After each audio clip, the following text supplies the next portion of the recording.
Hi, I am Tanul Rustagi, co-founder of Innobev Solutions. We started this business in 2018. We are into private label beverage business. We do apart from beverages as well, like ice cream, bars, powders, gummies, and confectionery snacks.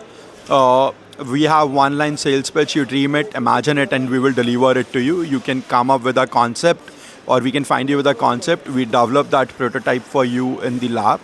Once you approve the lab prototype, we get the products manufactured and supply you the finished goods.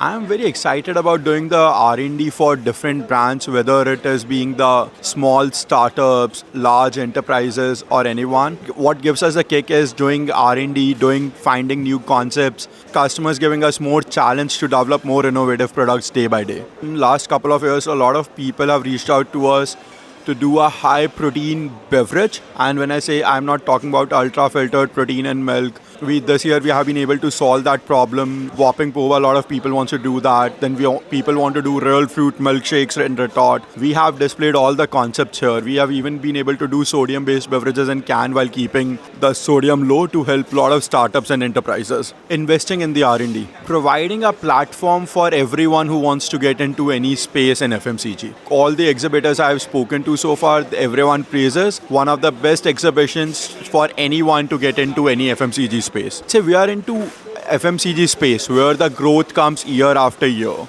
But I can highlight a lot of people as a customer. So like let's say the one brand which you see at the back swap, we found them through CMPL where we are growing business. There's Potential, there's Enme.